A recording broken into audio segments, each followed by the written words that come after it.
Well, let me tell you about three guys. Michael, Ben, and Ernest.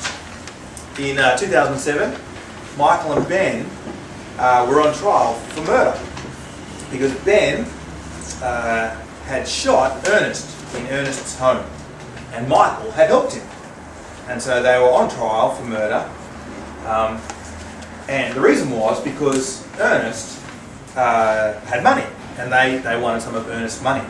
Okay, these things, terrible things happen. What's the big deal about this story? Well, Ben was the son of Michael, and Ernest was the father of Michael. So Ernest was the grandfather, Michael was the father, and Ben was the son. And Ben and Michael, the son and his dad, had organised to kill their grandfather. Confusing, but the grandfather. Why? Well, because Ernest, although he was in his 60s, had gotten a new girlfriend, and he had been spending lots and lots and lots of money on her. And Michael and Ben could see their inheritance disappearing. As Ernest, I don't know what he did with his new girlfriend, but they could see their inheritance going out the window. So they decided to kill Ernest before he spent all the money. What does that make you think?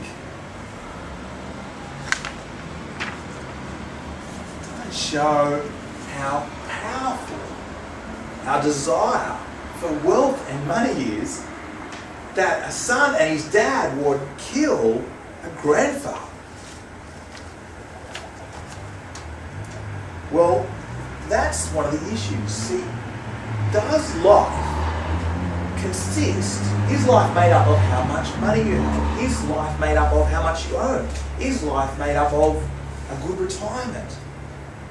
Jesus tackles this issue kind of head on, but not almost because he chooses to, but because someone is having an argument about a family inheritance. Have a look at the first sentence in your Bible passage there. Jesus has been talking away in Luke chapter 12, it's on page 3, and someone in the crowd says to Jesus, "Tell my brother," it's a bit confusing there, it says someone in the crowd said to him, well, the him is Jesus, "Tell my brother to divide the inheritance with me."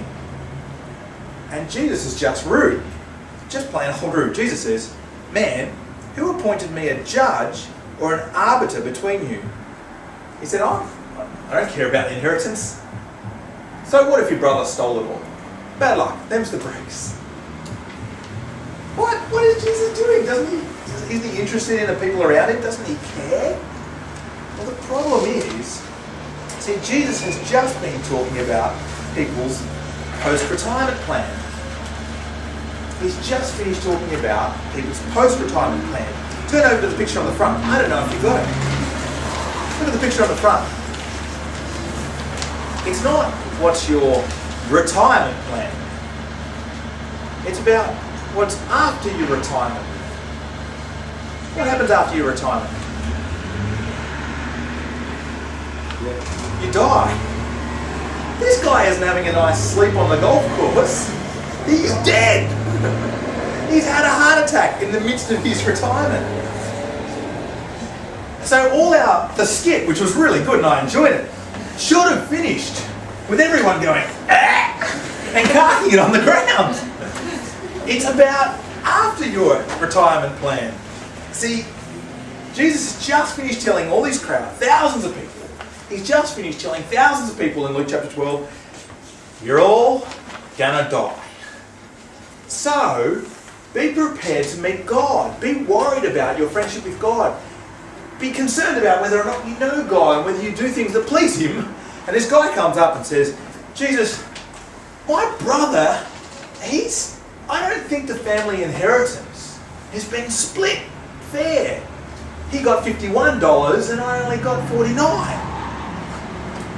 And Jesus says, "You dunderhead, you twit, you're not listening to me. What about your post-retirement plan? what will happen when you die? See what Jesus says next? He says this. He says, watch out. Oh, I've lost the passage. Page 3.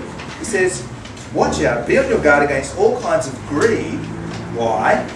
A man's life, a person's life, does not consist in the abundance of his possessions. What he's saying is, life doesn't equal the amount of things you've got. Right? Right? Life doesn't equal the number of things you've got. It doesn't equal how big your house is, or what you own, or how well dressed you are. But you know, like Australians, we all agree with that, right? Well, those of us that are Australian, and lots of people in lots of the world go, yeah, I agree, life's not about what you own. But did you know that in Australia, in the last kind of 15 years, the size of our houses has gone up 1/3. So if someone had 3 rooms in their house, they've now got 4. If someone had 5 rooms, they've now got 6.5. Maybe they've got anyway, that's kind of weird. But the number of people living in the houses has gone down. So the number of people in houses has gone down. So everyone's added on an extra room. So if you had 3, you've now got 4 rooms. But the number of people in your average Australian house has gone from 3 to 2. So we build an extra room, but we have one less person living in it. So we've got 2 extra rooms. Well, that's maybe just about houses. You might not have thought about that. But see, we think, life doesn't equal possessions. But the whole world tells us. How many people here own an iPhone?